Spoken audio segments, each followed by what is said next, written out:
The late autumn sun poured its final golden light through lace curtains, painting long shadows across the modest living room. Evelyn Ward stood near the window, buttoning her navy blue coat. Her reflection stared faintly back at her, tired, graceful, and calm. At 63, she had grown used to silence, the kind that comes after loss. Since her husband's death 2 years earlier, quietness had become both companion and punishment. But tonight wasn't meant for silence. Tonight, she was going to her son's house for dinner, a small joy she clung to with tender anticipation.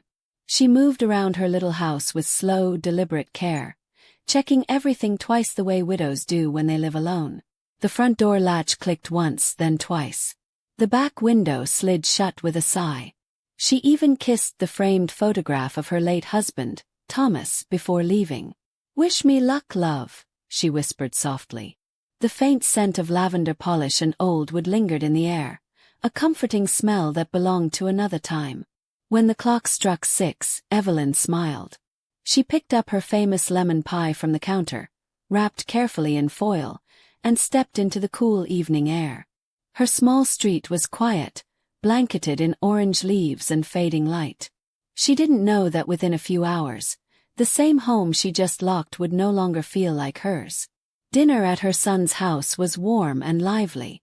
The laughter, the smell of roasted chicken, the sound of cutlery, it all felt like the kind of night families are built on. Her son, Martin, had always been the heart of her world, gentle and protective. His wife, Clara, moved gracefully between the kitchen and dining table, smiling with that perfect composure Evelyn had never quite trusted. "Mom, that pie smells like heaven," Martin said, pulling out a chair for her. Evelyn chuckled. "You say that every time." As they ate, Evelyn noticed how often Martin checked his phone. Once, twice, then again. "Busy day at work?" she asked gently. He smiled, avoiding her eyes. "Just some client updates, nothing serious." Clara placed another dish on the table and added quickly, "He's been overworking again. You know how he is." Evelyn nodded, though something inside her felt off. Still, she chose warmth over worry. Tonight she wanted laughter, not questions. Her phone buzzed against the table. The screen lit up. Rosa, her cleaning lady. Evelyn almost ignored it, until she saw the word urgent in the preview. "Excuse me a moment," she murmured, stepping aside. "Rosa. Everything all right?" But Rosa's trembling voice sent a shiver through her veins. "Mrs. Ward, someone's in your house." Evelyn froze. "What do you mean, someone's in my house?" she whispered. "I saw them through the kitchen window," Rosa said breathlessly. "Tall figure wearing gloves. I thought it was you at first, but the lights were off." Evelyn's heart dropped. "Get out, Rosa," she said quickly. "Get out now and call the police." Her hands shook as she ended the call. The warmth of dinner had turned cold. Her family's laughter in the background now felt painfully distant. By the time Evelyn reached her street, flashing blue and red lights filled the night. Police cars lined her driveway, radios crackling. She stood by the gate, pie still clutched in her trembling hands, its crust cracked like her calm. "Mrs. Ward." An officer called, stepping forward. "Please stay back. We're securing the scene." She nodded numbly, her lips dry. The home that once felt safe now looked foreign, its door open, its light spilling like a wound. Minutes turned into hours. When the officer finally returned, he said, "Whoever it was, they're gone. Looks like they left in a hurry." Evelyn followed him inside. Her breath caught. Drawers were open, photo frames shattered. The study, her late husband's untouched sanctuary, was torn apart. It wasn't just a burglary. It was personal. "What did they take?" Martin asked softly, placing a hand on her shoulder. Evelyn's eyes scanned the chaos. TV remained. The silver cutlery gleamed untouched. But her jewelry box was gone. So was Thomas's watch, the one he'd worn every day. And a small wooden box of letters she kept hidden beneath her bed. The officer frowned. Strange. Whoever did this didn't take valuables. They knew exactly what to look for. Evelyn's throat tightened. Then it wasn't random, she whispered. Clara stood near the doorway, her eyes darting toward the broken drawers. You okay, Clara? Martin asked gently. She smiled too quickly. Just shocked, that's all. Who would do something like this? Evelyn studied her face. Something about her tone, too practiced, too light, made her uneasy. But she forced herself to smile. We'll figure it out, she said softly, hiding her growing suspicion. After the police left, the house felt heavier, haunted by fingerprints and echoes. Martin offered to stay the night, but Evelyn refused. I'll be fine, she said. When the door closed behind him, she finally let the tears fall. Every creak in the floor made her flinch. Her home wasn't hers anymore. Someone had touched her memories, violated her quiet. And deep down she knew, it had to be someone close. 3 sleepless nights passed. The air itself felt wrong, as if her walls carried whispers. The police called it a random break-in. Evelyn called it a lie. Then, on the 4th morning, she found an envelope in her mailbox. No stamp, no sender. Just her name, written in slanted ink. Her stomach twisted as she tore it open. Inside was Thomas's watch. Beneath it, a photograph, Clara, wearing Evelyn's stolen pearl necklace, smiling at a party. Evelyn's breath caught. Her knees nearly gave way. No, she whispered. The woman she had welcomed into her home, trusted like a daughter, had betrayed her. Rage, sorrow, disbelief, all churned together. She drove straight to Martin's house, her hands gripping the steering wheel until her knuckles turned white. She wouldn't shout. She wanted truth. When Martin opened the door, he smiled warmly. Mom, you're here early. His voice trailed off when he saw the watch in her hand. Where did you get that? Evelyn placed it on the table. It came in the mail, she said quietly, sliding the photo toward him. Look at it. Martin's brow furrowed. He picked up the picture, and his expression changed from confusion to disbelief. This can't be real, he said, shaking his head. Maybe it's photoshopped or someone's framing her. Evelyn's eyes glistened with restrained pain. Do you think I'd lie about this? Martin sighed, running a hand through his hair. Mom, I'm not saying you're lying. I just think you're emotional, grieving. Someone might be trying to play you. The words pierced deeper than any knife. Her own son doubted her. She forced a smile, though her heart cracked. You're right, dear. Maybe I'm overreacting. But as she drove home, her expression hardened. That night, she sat alone at her kitchen table, staring at the photo under the yellow lamp. The necklace's pearls glimmered mockingly. She traced the edge of the picture with trembling fingers. You thought I wouldn't find out, she murmured. She wouldn't confront Clara yet. Not with words. Words could be denied. She needed proof. The next morning, she went to a small electronics shop and bought 2 hidden cameras. One for the living room, another for the hallway. Installing them yourself? The young clerk asked. Yes, she said simply. Back home, she fixed them carefully in corners where no one would notice. When the last camera light blinked green, she took a deep breath. The performance began. That afternoon she called Clara over for tea. You've been so kind lately, Evelyn said sweetly. I wanted to thank you. Clara smiled a little too perfectly. You don't need to thank me, Mom. Evelyn poured the tea and chuckled softly. Oh, I've become so forgetful lately. I even forget to turn on the alarm sometimes. Clara's hand paused midair before she quickly looked away. Evelyn caught it, the flicker of fear.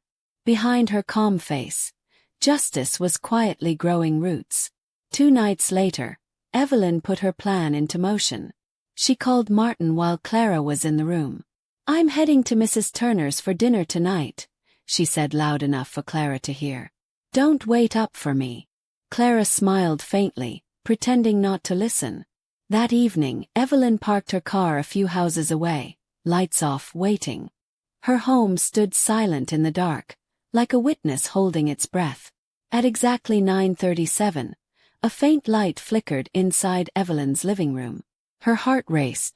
Through her side mirror, she saw a dark figure slip through the back door. The flashlight beam cut through the shadows. It was Clara, wearing black, calm and confident, gloves on both hands. Evelyn pressed record on her phone, her breath shallow. Every move Clara made was deliberate. She went straight for the bedroom, as if she'd done this before.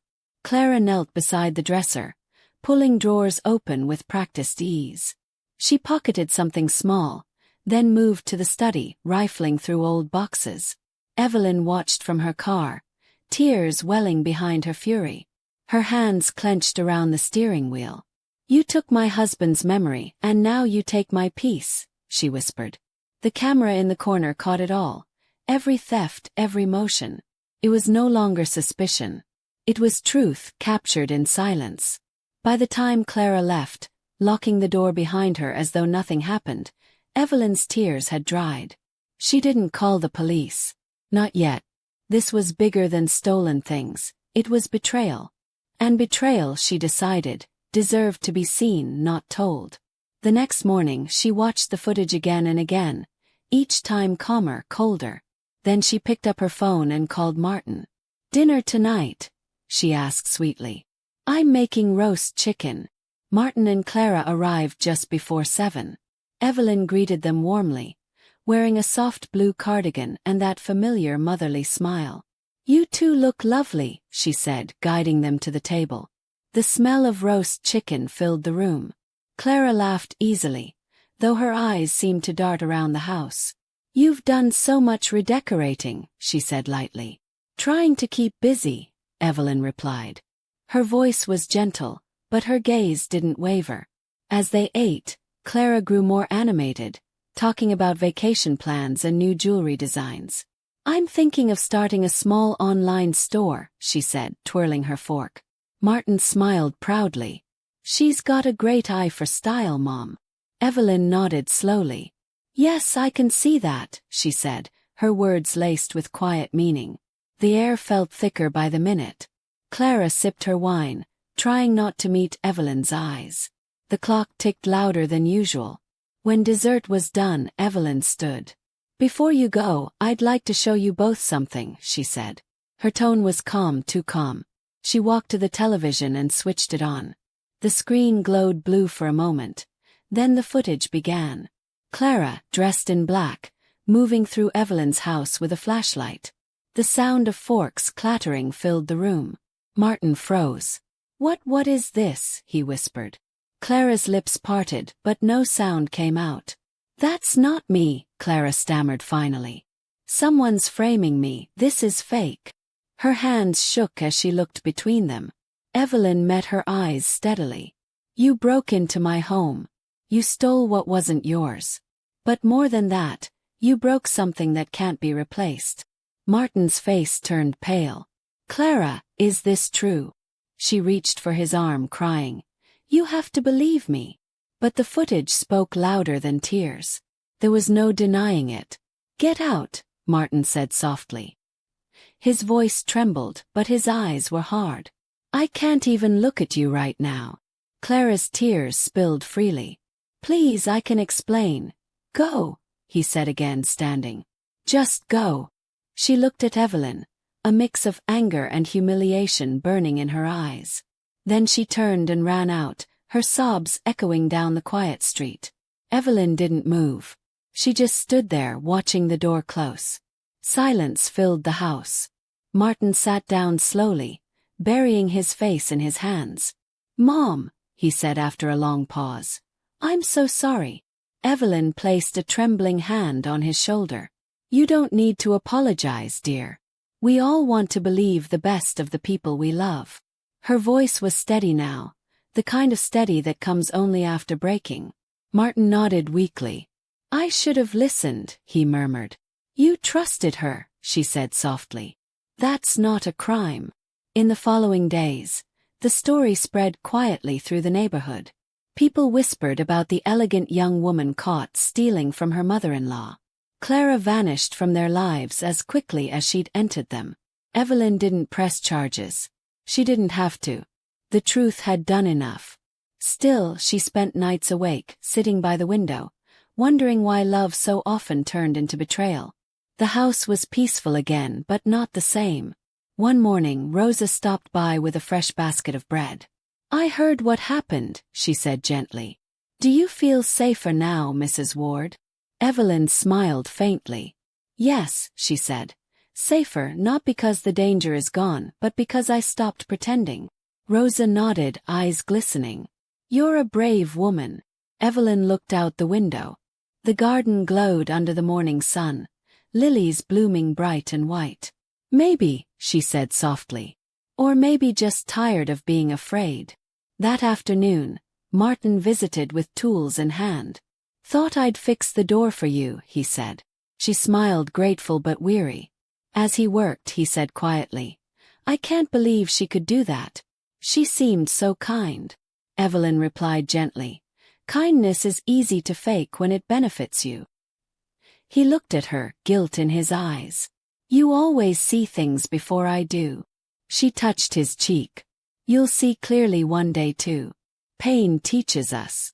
By evening, the house was whole again. The locks replaced, the drawers repaired, the broken frames set aside. But some things Evelyn knew couldn't be fixed. As she watered the lilies that night, she whispered to the earth, "Thomas, you'd be proud.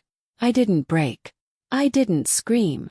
The stars above flickered softly like an answer. She smiled faintly. Justice hadn't needed to roar. It had bloomed quietly in the heart that refused to surrender. The following week, a letter arrived. No return address. Just a folded piece of paper with a single line. "I'm sorry." The handwriting was Clara's. Evelyn read it once, then set it aside. "Sorry doesn't fix trust," she murmured. She didn't burn the note, though. She placed it in the same drawer where her husband's watch now rested, a reminder that healing doesn't erase what happened. It simply makes room for peace beside the pain. In the weeks that followed, Evelyn returned to her routines. Morning walks, tea at noon, tending to her garden. Neighbors waved kindly, some curious, others sympathetic. "You're looking stronger these days," one said. Evelyn smiled. "Strength is just a quieter kind of grief," she replied. Inside, she'd found a strange calm. The loneliness hadn't disappeared, but it had softened, replaced by something steadier. Self-trust. Martin visited more often now, always. Bringing laughter back into the house. "I can't believe you installed those cameras yourself," he teased one afternoon. Evelyn chuckled. "Your father taught me a few things before he passed. Always prepare for what others think you can't do." Martin nodded, pride shining in his eyes. "You're incredible, Mom." She smiled. "No, just a woman who finally stopped doubting herself." Sometimes late at night, Evelyn sat in the study Thomas once loved. His old armchair still smelled faintly of cedar. She'd read his letters, tracing his handwriting with her fingers. "You'd have hated all this drama," she whispered. "But I did what I had to." The wind rustled through the window, and she swore she felt his presence, a quiet approval, like a soft exhale in the dark. Spring came early that year. The garden burst into color, and for the first time in a long while, Evelyn felt hope instead of ache. She invited Rosa and a few neighbors for tea. "New beginnings," she toasted, raising her cup. They laughed, clinking china. "You should write a book, Mrs. Ward," Rosa joked. "You've lived through quite the story." Evelyn smiled. "Maybe I already have. Just no one read it yet." That evening, as the last guest left, she stood by the window again. The same spot where it had all begun. The sunlight filtered through the lace curtains, gentle and warm. The house was silent but not empty anymore. "Peace," she whispered, "doesn't mean forgetting. It means forgiving without reopening the door." Outside, the wind carried her words away, scattering them among the lilies her husband had planted. Evelyn closed the curtains, turned off the lights, and sat quietly by the fire. She picked up a cup of tea, the steam curling like soft ghosts in the air. The clock ticked steadily, calm and unhurried. For the first time in months she felt safe. Her home, her heart, and her truth were hers again.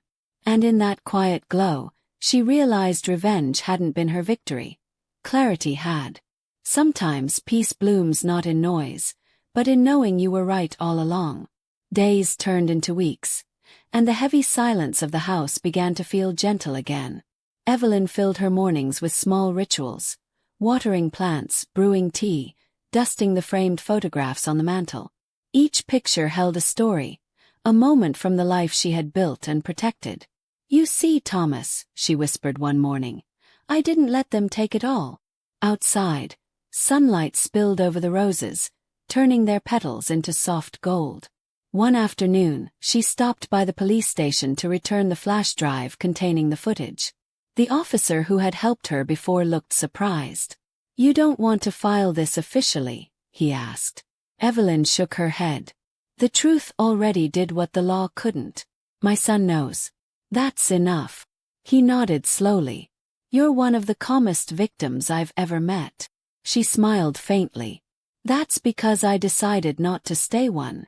As she walked home, Evelyn passed the small park where she and Thomas used to sit on Sunday mornings. Children's laughter echoed around her, mixing with birdsong. For the first time in years, she sat on their old bench. The wood creaked beneath her, familiar and kind. She closed her eyes and let the breeze touch her face. Life, she realized, had a strange way of healing when you stopped demanding explanations. That evening Martin called. "Mom, how are you holding up?" She smiled at his voice. "Better every day." He sighed softly. "I've been thinking about what happened.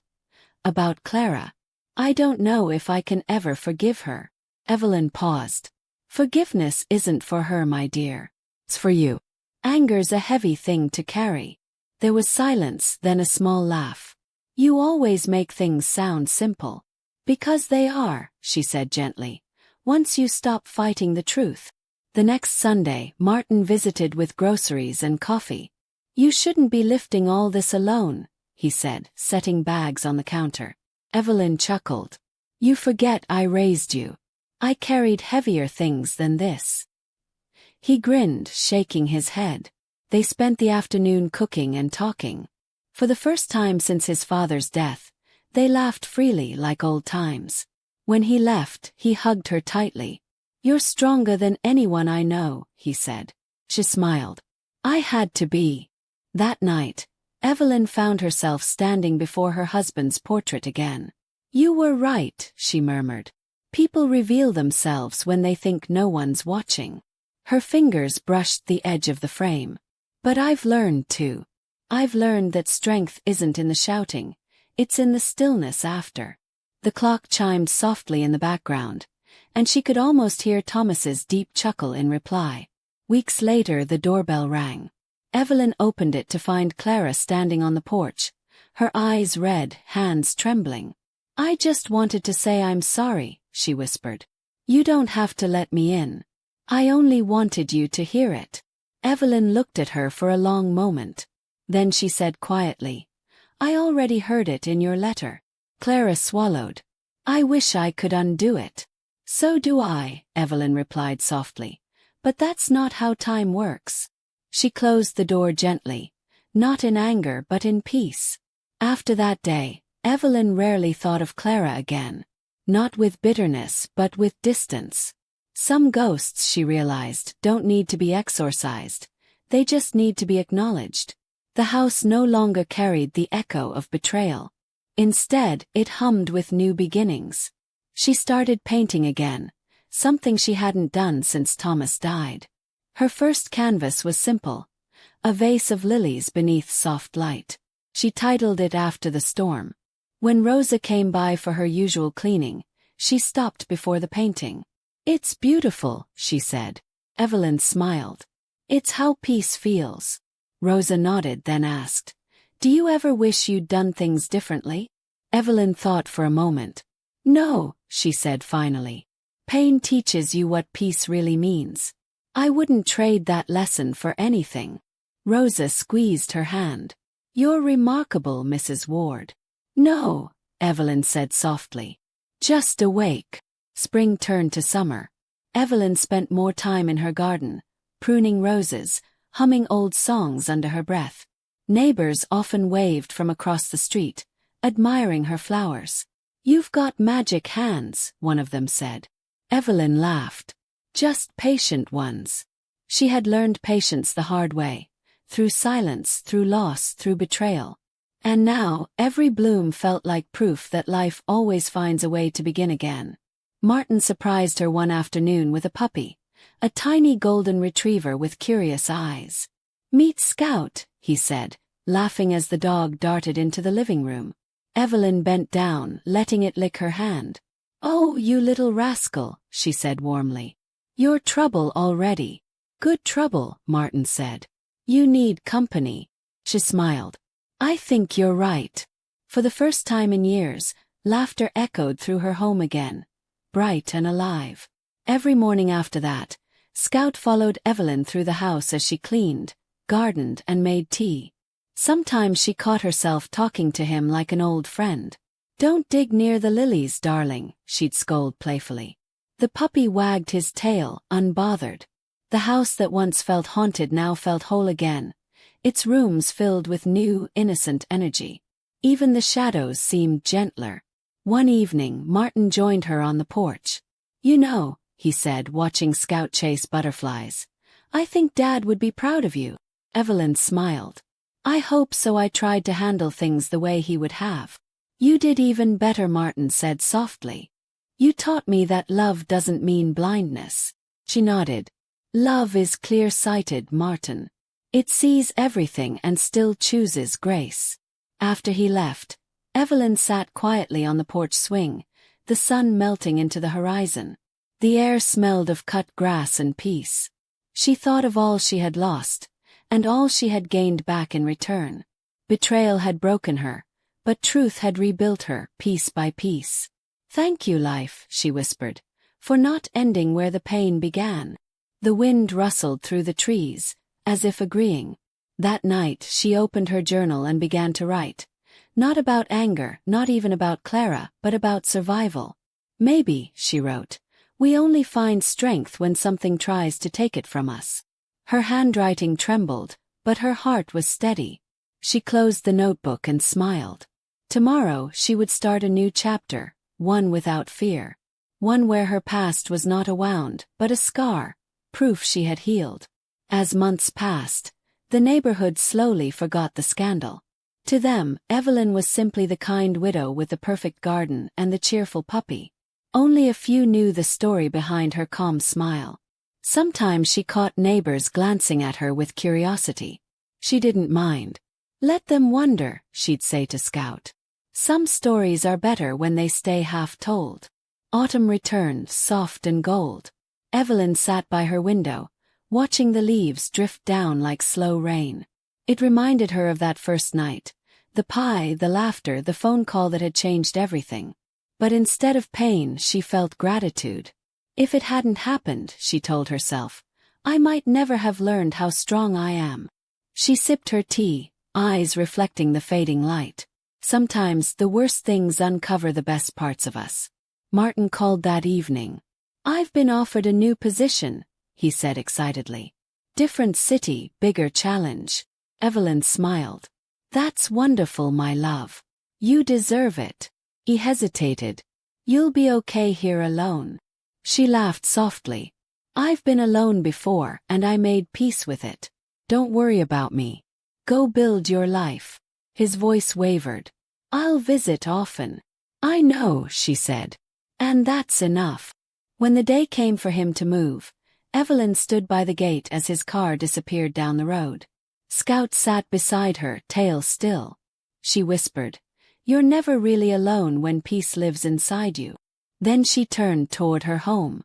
The house glowed in the morning light, every corner whispering stories of survival and quiet victory.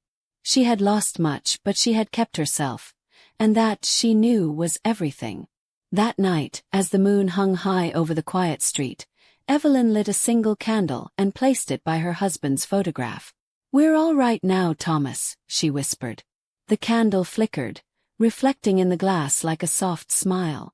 She looked around her home, safe, warm, whole. "Peace," she said, "isn't what's left when everything is gone. It's what you build when you decide to stay.